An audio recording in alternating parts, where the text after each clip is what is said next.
سامعین، سیرت النبی کا یہ پروگرام آپ یعقوب علی کے ساتھ سن رہے ہیں۔ اب ہم ذکر کر رہے ہیں غزوہ بنو قریظہ۔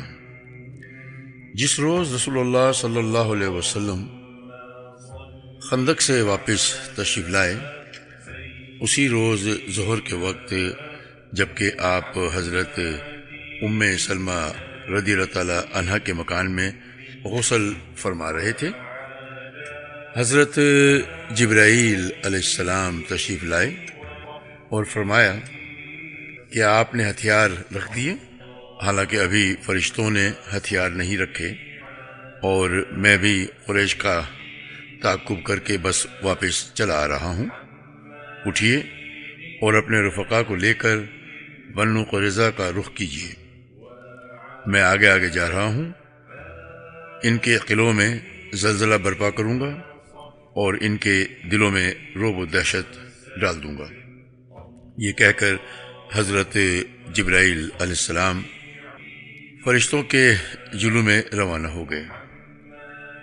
ادھر رسول اللہ صلی اللہ علیہ وسلم نے ایک صحابی سے منادی کروائی کہ جو شخص سمع و طاعت پر قائم ہے وہ عصر کی نماز بنو قریظہ میں ہی میں پڑھے۔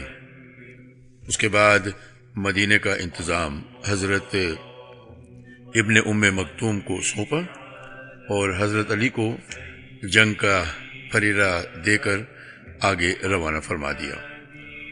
وہ بنو قریظ کے قلعوں کے قریب پہنچے تو بنو قریظہ نے رسول اللہ صلی اللہ علیہ وسلم پر گالیوں کی بوچھار کر دی۔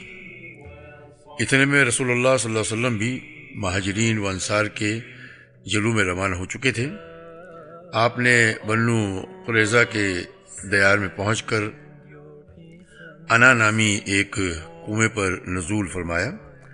عام مسلمانوں نے بھی لڑائی کا اعلان سن کر فوراً دیار بنی قریظہ کا رخ کیا۔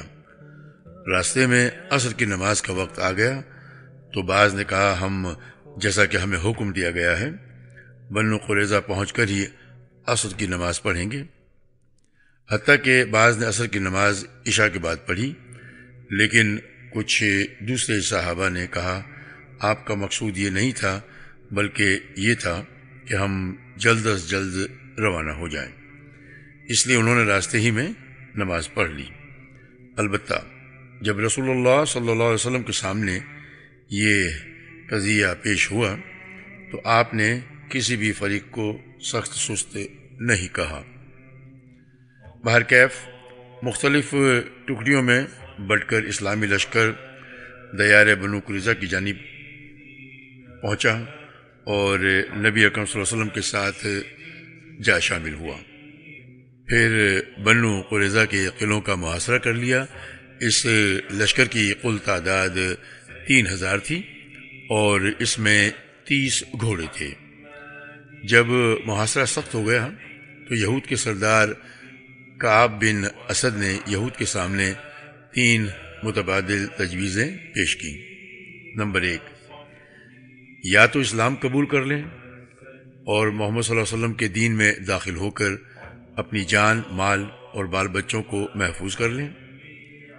کعب بن اسد نے اس تجویز کو پیش کرتے ہوئے یہ بھی کہا کہ واللہ تم لوگوں پر یہ بات واضح ہو چکی ہے کہ واقعی نبی اور رسول ہیں اور وہ وہی ہیں جنہیں تم اپنی کتاب میں پاتے ہو۔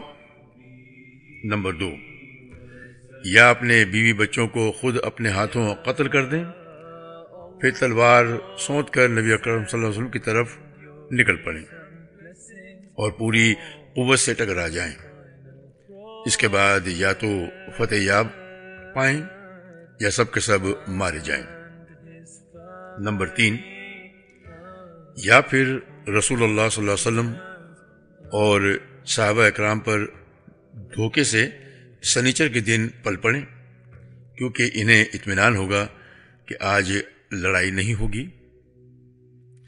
لیکن یہود نے ان تینوں میں سے کوئی بھی تجویز منظور نہ کی، جس پر ان کے سردار کعب بن اسد نے جھلا کر کہا تم میں سے کس نے ماں کی کوکھ سے جنم لینے کے بعد ایک رات بھی ہوش مندی کے ساتھ نہیں گزاری؟ ان تینوں تجاویز کو رد کر دینے کے بعد بنو قریظہ کے سامنے صرف ایک ہی راستہ رہ جاتا تھا کہ رسول اللہ صلی اللہ علیہ وسلم کے سامنے ہتھیار ڈال دیں اور اپنی قسمت کا فیصلہ آپ پر چھوڑ دیں، لیکن انہوں نے چاہا کہ ہتھیار ڈالنے سے پہلے اپنے بعض مسلمان حلیفوں سے رابطہ قائم کریں۔ ممکن ہے پتہ لگ جائے کہ ہتھیار ڈالنے کا نتیجہ کیا ہوگا۔ چنانچہ انہوں نے رسول اللہ صلی اللہ علیہ وسلم کے پاس پیغام بھیجا کہ آپ ابو لبابہ رضی اللہ تعالیٰ عنہ کو ہمارے پاس بھیج دیں، ہم ان سے مشورہ کرنا چاہتے ہیں۔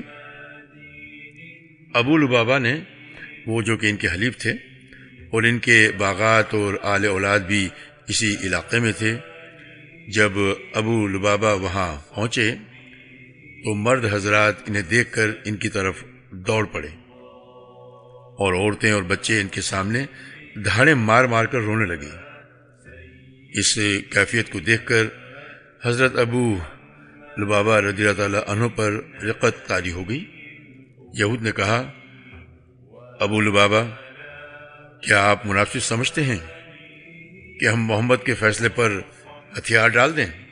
انہوں نے فرمایا، ہاں، لیکن ساتھ ہی ہاتھ سے حلق کی طرف اشارہ بھی کیا، جس کا مطلب یہ تھا کہ ذبح کر دیے جاؤ گے۔ لیکن انہیں فوراً احساس ہوا کہ یہ اللہ اور اس کے رسول کے ساتھ خیانت ہے، چنانچہ وہ رسول اللہ صلی اللہ علیہ وسلم کے پاس واپس آنے کی بجائے سیدھے مسجد نبی پہنچے اور اپنے آپ کو مسجد کے ایک کھمبے سے باندھ لیا اور قسم کھائی کہ اب انہیں رسول اللہ صلی اللہ علیہ وسلم ہی اپنے ذمہ میں کبھی داخل نہ ہوں گے۔ ادھر رسول اللہ صلی اللہ علیہ وسلم محسوس کر رہے تھے کہ ان کی واپسی میں دیر ہو رہی ہے۔ پھر جب تفصیلات کا علم ہوا تو فرمایا، اگر وہ میرے پاس آ گئے ہوتے تو میں ان کے لیے بخشش کی دعا کرتا، لیکن جب وہ وہی کام کر بیٹھے ہیں جو اب میں بھی نہیں ان کی جگہ سے کھول نہیں سکتا، یہاں تک کہ اللہ تعالیٰ ان کی توبہ قبول فرما لے۔ ادھر ابو لبابہ کے اشارے کے باوجود بنو قریظہ نے یہی طے کیا کہ رسول اللہ صلی اللہ علیہ وسلم کے سامنے ہتھیار ڈال دیں اور جو فیصلہ مناسب سمجھیں گے۔ حالانکہ بنو قریظہ ایک طویل عرصے تک محاصرہ برداشت کر سکتے تھے، لیکن ایک طرف ان کے پاس وافر مقدار میں سامان خرد و نوش تھا، پانی کے چشمے اور کنویں تھے، مضبوط اور محفوظ قلعے تھے، اور دوسری طرف مسلمان کھلے میدان میں خون منجمد کر دینے کے والے جاڑے اور بھوک کی سختیاں سہ رہے تھے، اور آغاز جنگ خندق کے بھی پہلے سے مسلسل جنگی مصروفیات کی سبب تکان سے چور چور تھے۔ لیکن بنی قریظہ در حقیقت ایک آساوی جنگ تھی۔ اللہ نے ان کے دلوں میں روب ڈال دیا تھا اور ان کے حوصلے ٹوٹتے جا رہے تھے۔ پھر حوصلوں کی یہ شکستگی اس وقت انتہا کو پہنچ گئی جب حضرت علی بن ابی طالب رضی اللہ تعالیٰ عنہ اور حضرت زبیر بن عوام رضی اللہ تعالیٰ عنہ نے پیش قدمی فرمائی، اور حضرت علی رضی اللہ تعالیٰ عنہ نے گرج کر یہ اعلان کیا کہ ایمان کے فوجیوں، خدا کی قسم، اب میں بھی یا تو وہی چکھوں گا جو حمزہ نے چکھا، یا ان کا قلعہ فتح کر کے رہوں گا۔ چنانچہ حضرت علی رضی اللہ عنہ کا یہ عزم سن کر بنو قریظہ نے جلدی سے اپنے آپ کو رسول اللہ صلی اللہ علیہ وسلم کے حوالے کر دیا کہ آپ جو فیصلہ مناسب سمجھیں گے کریں۔ رسول اللہ صلی اللہ علیہ وسلم نے حکم دیا کہ مردوں کو باندھ دیا جائے۔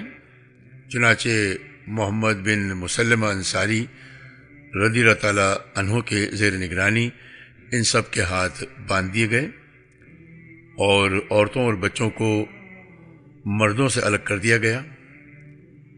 قبیلہ اوس کے لوگ رسول اللہ صلی اللہ علیہ وسلم کی سے عرض پروا ہوئے کہ آپ نے بنو قینقاع کے ساتھ جو سلوک فرمایا تھا وہ آپ کو یاد ہی ہے۔ بنو قینقاع ہمارے بھائی خزرج کے حلیف تھے اور یہ لوگ ہمارے حلیف ہیں، لہٰذا ان پر احسان فرمائیں۔ آپ نے فرمایا کیا آپ لوگ اس پر راضی نہیں کہ ان کے متعلق آپ ہی کا ایک آدمی فیصلہ کرے؟ انہوں نے کہا کیوں نہیں؟ آپ نے فرمایا تو یہ معاملہ سعد بن معاذ کے حوالے ہے۔ اوس کے لوگوں نے کہا ہم اس پر راضی ہیں۔ اس کے بعد آپ نے حضرت سعد بن معاذ کو بلا بھیجا۔ وہ مدینہ میں تھے۔ آپ کو یاد ہوگا جنگ خندق کے دوران بازو کی رگ کٹنے کے سبب زخمی تھے۔ انہیں ایک گدھے پر سوار کر کے رسول اللہ صلی اللہ علیہ وسلم کی خدمت میں لایا گیا۔ جب قریب پہنچے تو ان کے قبیلے کے لوگوں نے انہیں دونوں جانب سے گھیر لیا اور کہنے لگے سعد اپنے حلیفوں کے بارے میں اچھائی اور احسان سے کام لیجیے گا۔ رسول اللہ صلی اللہ علیہ وسلم نے آپ کو اسی لیے حاکم بنایا ہے کہ آپ ان سے حسن سلوک کریں، مگر وہ چپ چاپ تھے، کوئی جواب نہ دے رہے تھے۔ جب لوگوں نے گزارش کی، بھرمار کر دی، تو بولے اب وقت آ گیا ہے کہ سعد کو اللہ کے بارے میں کسی ملامت گر کی پرواہ نہ ہوگی۔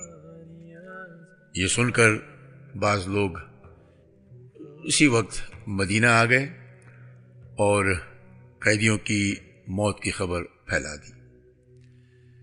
اس کے بعد جب حضرت سعد نبی اکرم صلی اللہ علیہ وسلم کے پاس پہنچے، آپ نے فرمایا اپنے سردار کے استقبال کے لیے اٹھ کر جاؤ۔ لوگوں نے جب انہیں سواری سے اتار لیا، آپ نے فرمایا اے سعد، یہ لوگ تمہارے فیصلے پر اترے ہیں۔ حضرت سعد نے کہا کیا میرا فیصلہ ان پر نافذ ہوگا؟ لوگوں نے کہا جی ہاں۔ انہوں نے کہا مسلمانوں پر بھی؟ لوگوں نے کہا جی ہاں۔ انہوں نے پھر کہا اور جو یہاں ہیں ان پر بھی؟ ان کا اشارہ رسول اللہ صلی اللہ علیہ وسلم کی پروردگاہ کی طرف تھا، مگر اجلال و تعظیم کے سبب چہرہ دوسری طرف کر رکھا تھا۔ آپ نے فرمایا جی ہاں، مجھ پر بھی۔ حضرت سعد نے کہا تو ان کے متعلق میرا فیصلہ یہ ہے کہ مردوں کو قتل کر دیا جائے، عورتوں اور بچوں کو قیدی بنا لیا جائے اور اموال تقسیم کر دیے جائیں۔ رسول اللہ صلی اللہ علیہ وسلم نے فرمایا تم نے ان کے بارے میں وہی فیصلہ کیا ہے جو 7 آسمانوں کے اوپر سے اللہ تعالیٰ کا فیصلہ ہے۔ حضرت سعد رضی اللہ تعالیٰ عنہ کا یہ فیصلہ انتہائی عدل و انصاف پر مبنی تھا، کیونکہ بنو قریظہ نے مسلمانوں کی طرف سے موت و حیات کے نازک ترین لمحات میں جو خطرناک بدعہدی کی تھی وہ تو تھی ہی، اس کے علاوہ انہوں نے مسلمانوں کے خاتمے کے لیے 1500 تلواریں، 2000 نیزے، 300 زرہین اور 500 ڈھالیں مہیا کر رکھی تھیں، جس پر فتح کے بعد مسلمانوں نے قبضہ کیا۔ اس فیصلے کے بعد رسول اللہ صلی اللہ علیہ وسلم کے حکم پر بنو قریظہ کو مدینہ لا کر بنو نجار کی ایک عورت جو حارث رضی اللہ تعالیٰ عنہ کی صاحبزادی تھیں کے گھر میں قید کر دیا گیا اور مدینے کے بازار میں خندقیں کھود دی گئیں۔ پھر انہیں ایک ایک جماعت کر کے لے جایا گیا اور ان خندقوں میں ان کی گردنیں مار دی گئیں۔ کارروائی شروع ہونے کی تھوڑی دیر بعد باقی ماندہ قیدیوں نے اپنے سردار کعب بن اسد سے دریافت کیا کہ آپ کا کیا اندازہ ہے، ہمارے ساتھ کیا ہو رہا ہے؟ اس نے کہا، کیا تم لوگ کسی بھی جگہ سمجھ بوجھ نہیں رکھتے؟ دیکھتے نہیں کہ پکارنے والا رک نہیں رہا ہے اور جانے والا پلٹ نہیں رہا ہے؟ یہ خدا کی قسم قتل ہے۔ بہرکیف ان سب کی رجن کی تعداد 600 اور 700 کے درمیان تھی جن کی گردنیں مار دی گئیں۔ اس کارروائی کے ذریعے غدر و خیانت کے ان سانپوں کا مکمل طور پر خاتمہ ہو گیا جنہوں نے پختہ عہد و پیمان توڑا تھا۔ مسلمانوں کے خاتمے کے لیے ان کی زندگی کی نہایت سنگین اور نازک ترین لمحات میں دشمن کو مدد دے کر جنگ کے اکابر مجرمین کا کردار ادا کیا تھا، اور اب وہ واقعتاً مقدمے اور پھانسی کے مستحق ہو چکے تھے۔ بنو قریظہ کی اس تباہی کے ساتھ ہی بنو نذیر کا شیطان اور جنگ احزاب کا ایک بڑا مجرم ہوئی بن اخطب بھی اپنے کیفر کردار کو پہنچ گیا۔ یہ شخص ام المومنین حضرت صفیہ رضی اللہ تعالی عنہا کا باپ تھا۔ قریش و غطفان کی واپسی کے بعد جب بنو قریظہ کا محاصرہ کیا گیا اور انہوں نے قلعہ بندی اختیار کی تو یہ بھی ان کے ہمراہ قلعے میں بند ہو گیا تھا، کیونکہ غزوہ احزاب کے ایام میں یہ شخص جب کعب بن اسد کو غدر و خیانت پر آمادہ کرنے کے لیے آیا تھا تو اس کا وعدہ کر رکھا تھا اور اب اسی وعدے کو نبھا رہا تھا۔ اسے جس وقت خدمت نبی میں لایا گیا تو ایک جوڑا زیبتن کیے ہوئے تھا جسے خود ہی ہر جانب سے ایک ایک انگل جو ہے پھاڑ رکھا تھا تاکہ اسے مال غنیمت میں نہ رکھوا لیا جائے۔ اس کے دونوں ہاتھ گردن کے پیچھے رسی سے یکجا بندھے ہوئے تھے۔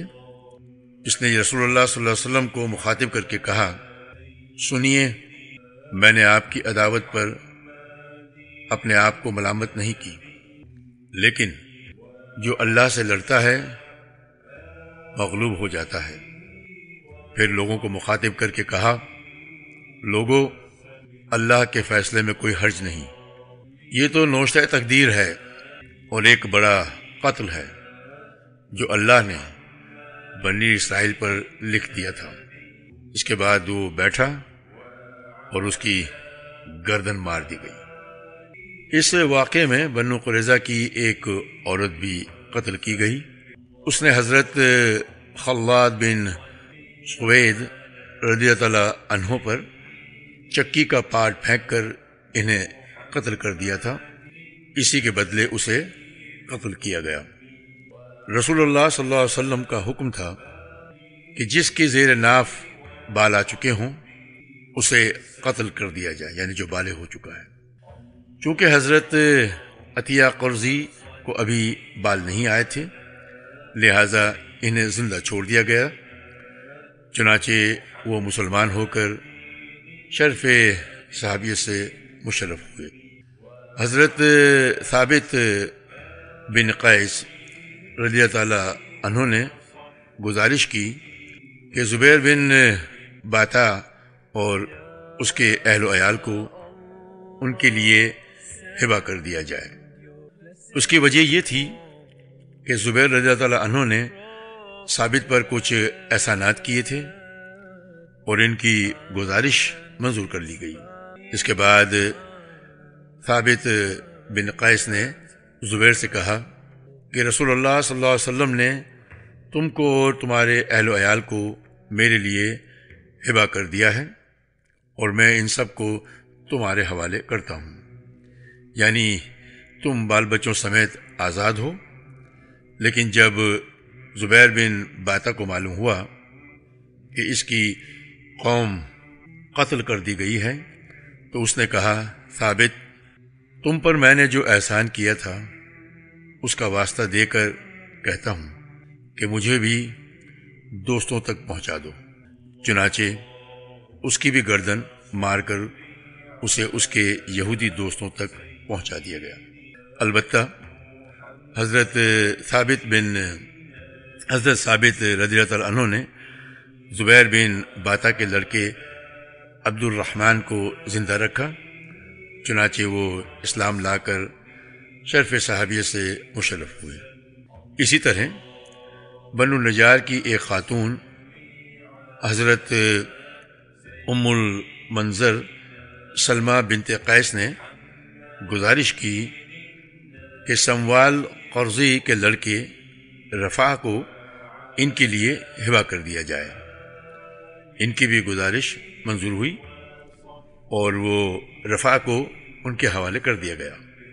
انہوں نے رفاع کو زندہ رکھا اور وہ بھی اسلام لا کر شرف صحبت سے مشرف ہوئے۔ چند اور افراد نے بھی اسی رات ہتھیار ڈالنے کی کارروائی سے پہلے اسلام قبول کر لیا تھا، لہذا ان کی بھی جان و مال اور ذریت محفوظ رہی۔ اسی رات عمر نامی ایک اور شخص جس نے بنو قریظہ کی بدعہدی میں شرکت نہ کی تھی باہر نکلا۔ اسے پہرے داروں کے کمانڈر محمد بن مسلمہ نے دیکھا لیکن پہچان کر چھوڑ دیا، پھر معلوم نہیں کہ وہ کہاں گیا۔ بنو قریظہ کے اموال کو رسول اللہ صلی اللہ علیہ وسلم نے خمس یعنی 5واں حصہ نکال کر تقسیم فرما دیا۔ شہ سوار کو 3 حصے دیے، ایک حصہ اس کا اپنا اور 2 حصے گھوڑے کے، اور پیدل کو 1 حصہ دیا۔ قیدیوں اور بچوں کو حضرت سعد بن زید انصاری رضی اللہ تعالی عنہ کی نگرانی میں نجد بھیج کر ان کے عوض گھوڑے اور ہتھیار خرید لیے۔ رسول اللہ صلی اللہ علیہ وسلم نے اپنے لیے بنو قریظہ کی عورتوں میں سے حضرت ریحانہ بنت عمر بن خنافہ کو منتخب کیا، اور ابن اسحاق کے بقول آپ کی وفات تک آپ کی ملکیت میں رہیں، لیکن کلبی کا بیان ہے کہ نبی اکرم صلی اللہ علیہ وسلم نے انہیں 6 ہجری میں آزاد کر کے شادی کر لی تھی۔ پھر جب آپ حجۃ الوداع سے واپس تشریف لائے تو ان کا انتقال ہو گیا اور آپ نے انہیں بقیع میں دفن فرما دیا۔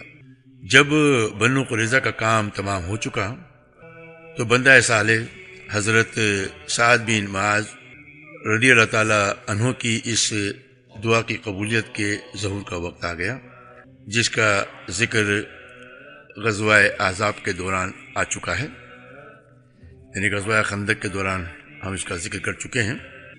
چنانچہ ان کا زخم پھوٹ گیا۔ اس وقت وہ مسجد نبوی میں تھے۔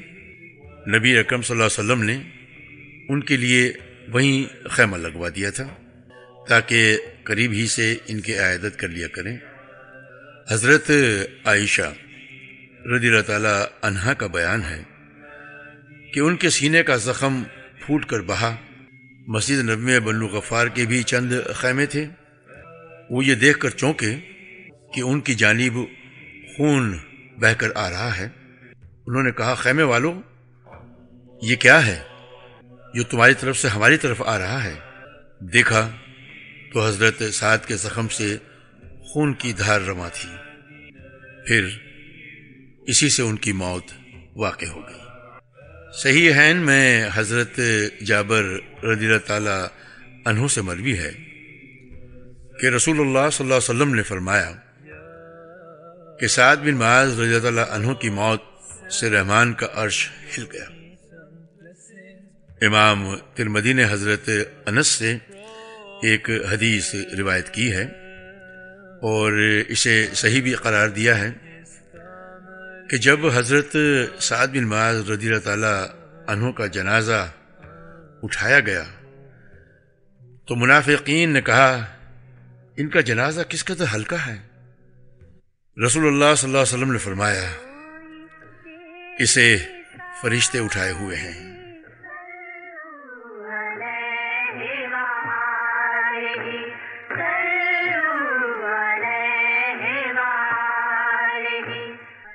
بنو قریظہ کے محاصرے کے دوران صرف ایک ہی مسلمان شہید ہوئے جن کا نام خلاد بن سوید تھا یا ہے۔ یہ وہی صحابی ہیں جن پر بنو قریظہ کی ایک عورت نے چکی کا پاٹ پھینک مارا تھا۔ ان کے علاوہ حضرت عکاشہ کے بھائی ابو سنان بن محسن نے محاصرے کے دوران وفات پائی۔ جہاں تک حضرت ابو لبابہ رضی اللہ تعالی عنہ کا معاملہ ہے تو وہ 6 رات مسلسل ستون سے بندھے رہے۔ ان کی بیوی ہر نماز کے وقت آ کر کھول دیتی تھی اور وہ نماز سے فارغ ہو کر پھر اسی ستون میں بندھ جاتے تھے۔ اس کے بعد رسول اللہ صلی اللہ علیہ وسلم پر صبح دم ان کی توبہ نازل ہوئی۔ اس وقت آپ حضرت ام سلمہ رضی اللہ تعالی عنہا کے مکان میں تشریف فرما تھے۔ حضرت ابو لبابہ کا بیان ہے کہ حضرت ام سلمہ نے اپنے حجرے کے دروازے پر کھڑے ہو کر مجھ سے کہا اے ابو لبابہ خوش ہو جاؤ، اللہ نے تمہاری توبہ قبول کر لی۔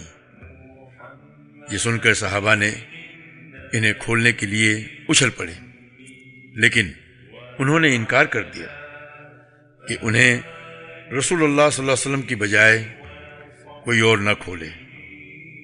چنانچہ جب نبی اکرم صلی اللہ علیہ وسلم نماز فجر کے لیے نکلے اور وہاں سے گزرے تو انہیں کھول دیا۔ یہ غزوہ ذی القعدہ میں پیش آیا۔ 25 روز تک محاصرہ قائم رہا۔